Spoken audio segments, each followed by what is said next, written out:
100 años, que explotó uno de los advenimientos más importantes, que ha sido la Primera Guerra Mundial, en junio de 1914, ahora recorren 100 años, y la Primera Guerra Mundial cambió completamente toda Europa.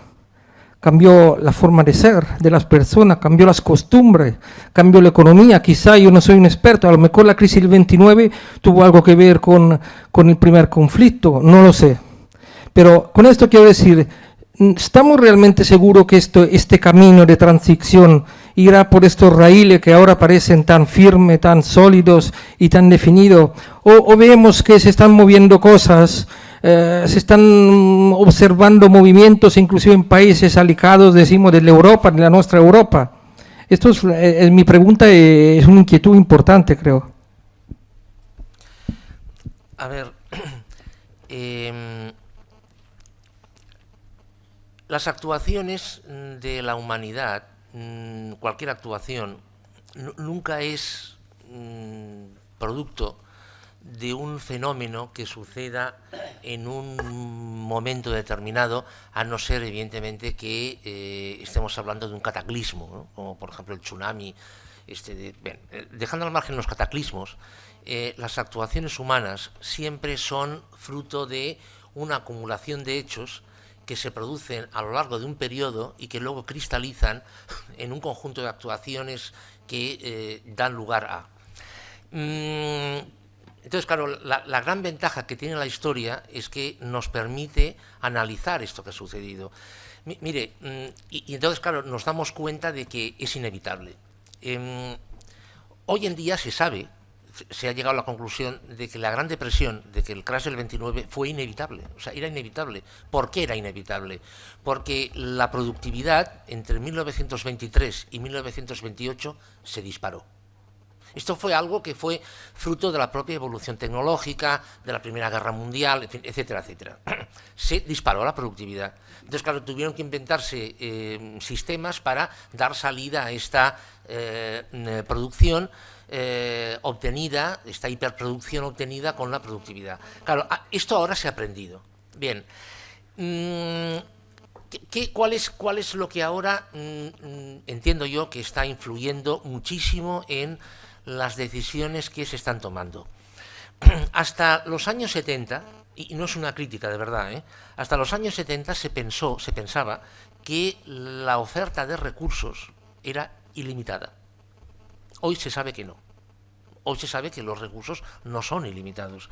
Con lo cual, el hecho de que los recursos no sean ilimitados, esto nos está llevando, y cada vez nos llevará más, a dos cosas. En primer lugar, a mejorar la productividad en el uso de los recursos, punto número uno, y punto número dos, nos llevará a fabricar, elaborar, etcétera, etcétera, cada vez aquello que sea más necesario.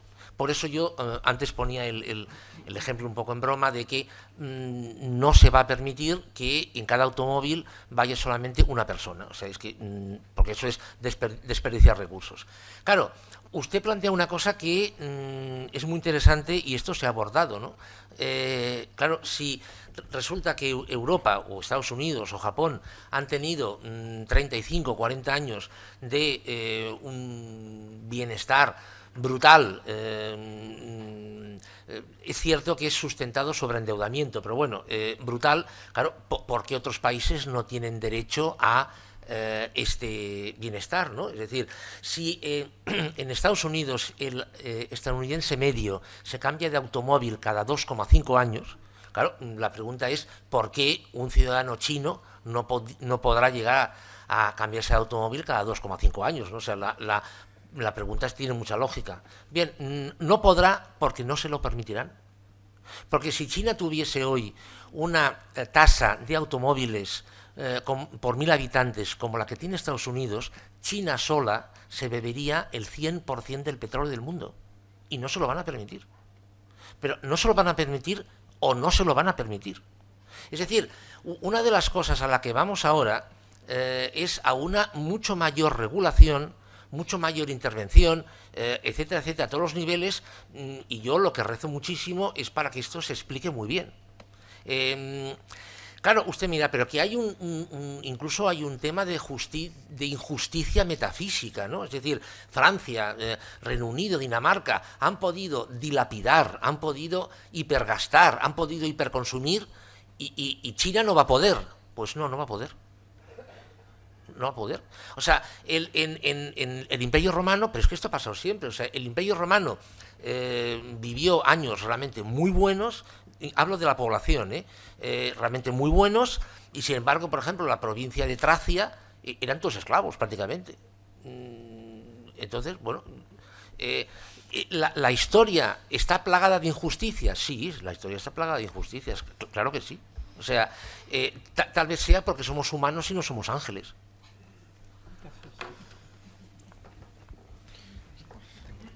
Intervengo con una pregunta. Me están pasando también preguntas de la otra sala. Esta iría dirigida a los dos. Me preguntan, es otra pregunta de periscopio, de mirar el futuro. Me preguntan, y os dirigen la pregunta a los dos, si nuestra generación verá a los Estados Unidos de Europa. Y yo añadiría, si sería por convicción o por obligación. Eduardo, como experto del Fondo Monetario Internacional. No, la experiencia ha sido... Perdón, la experiencia ha sido lo opuesto.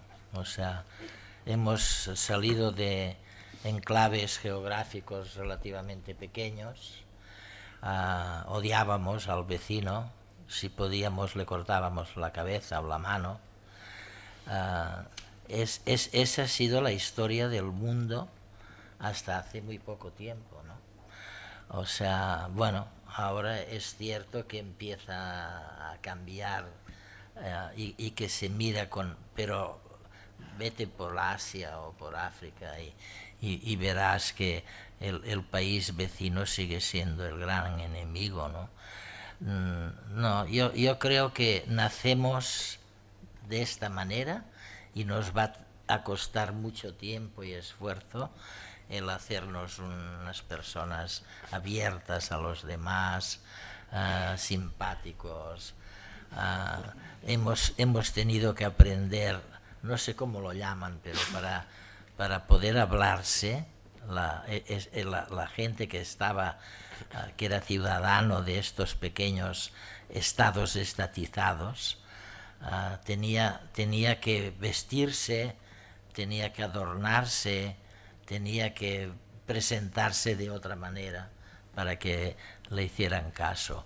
Y cuando se dio cuenta de que no le hacían caso cuando había una tercera persona, porque evidentemente te puedes vestir y alajar para una persona, pero no para dos o para tres, entonces se inventó la risa y la gente pues se reía para llegar a más gente y explicarles algunas cosas. Pero este ha sido el mundo de ahora, ¿no? Y está empezando a cambiar. Sí. Santiago, ¿y la realidad económica de la deuda y la geoestrategia nos llevará a estos Estados Unidos de Europa? A ver, esta pregunta un poco hilaba o liga con aquella que tú has hecho antes. A ver, yo pienso que no. O sea, yo pienso que vamos hacia la Europa de los clústeres. Vamos hacia la Europa de las zonas con posibilidades, unidas por ejes de coordinación. Nosotros aquí tenemos la suerte de pertenecer a uno, pero no vamos. La Europa de las patrias, que sería lo opuesto, que es lo que proponía De Gaulle, pienso que esto pertenece a una realidad que ya se ha ido. Es decir, es fruto del modelo anterior, ¿no?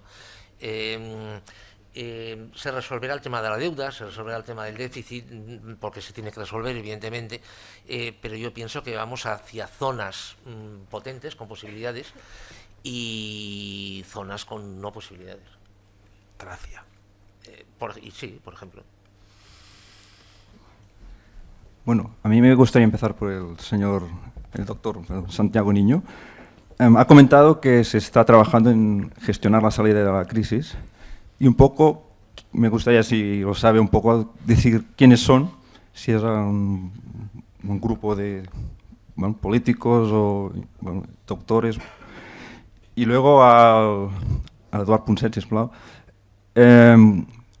me gusta mucho su optimismo, comparto, es decir, en el sentido de que nunca habíamos estado tan bien como ahora, pero también paralelamente somos más, nos dicen, nos parece más infelices, hay más suicidios, no sé, un poco qué nos está pasando, ¿no? No nos damos cuenta, someramente. Gracias. Bien, empiezo yo, si te parece, Eduardo. Mi respuesta va a ser muy cortita. Claro, usted pregunta, ¿quién está diseñando este nuevo modelo? Claro, usted seguro que está pensando en un comité o Sí, bien. Mire, una de las cosas que en este tránsito van a producirse, entiendo, es que el concepto de corporaciones va a adquirir un protagonismo absolutamente brutal. Usted piense que actualmente, hoy, ya hay empresas, General Electric, etcétera, etcétera, que están presentes en 120, 130 países. Hay empresas, por ejemplo, la capitalización actual de Apple equivale a la mitad del PIB de España. Estas grandes corporaciones, yo pienso que están, evidentemente, para estas grandes corporaciones, todos estos problemas que hemos dicho de deuda, de déficit, etcétera, o sea, esto no es bueno, o sea, esto es muy malo, ¿no? Y les interesa que se resuelva esto. Entonces, yo pienso que se están dando una serie de mensajes hacia la parte visible, que son los políticos, pero que quien está de alguna forma dibujando las líneas maestras de este modelo son las grandes corporaciones. Ahora usted me dirá que esto no es nada democrático.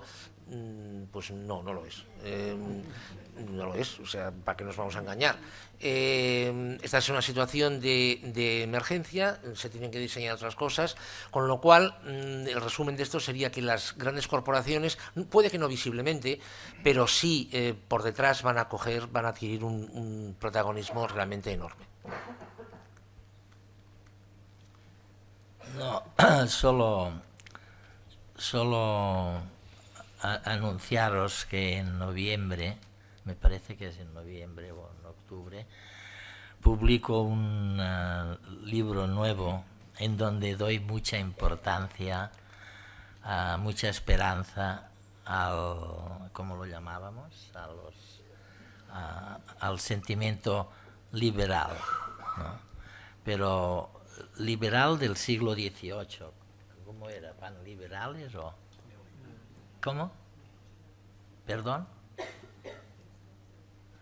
No oigo. ¿Cómo se llama mi libro? Bueno, lo que quiero decirte es que frente a lo que dice a Salvador, Santiago, es que es absolutamente cierto lo que está diciendo y lo comparto. Lo que es verdad es que la única esperanza que aparece a nivel mundial es lo que apareció en el siglo XVIII y en el siglo XIX España fue uno de los grandes portavoces, es decir, del anarquismo liberal, ¿no? Lo que entonces se temía era la estatización de los estados, que se estaba exagerando y conduciendo a lugares sin recompensa. Y yo creo efectivamente que estamos caminando hacia fórmulas menos estatizadas, de superficies muy importantes que van a acoger la mayor parte de los estados. Entonces las instituciones, digamos, innovadoras se iban a las alturas, huían de los regímenes estáticos o estatizados más bien de las llanuras ricas en donde había esclavos y en donde se había regimentado como ahora el trabajo,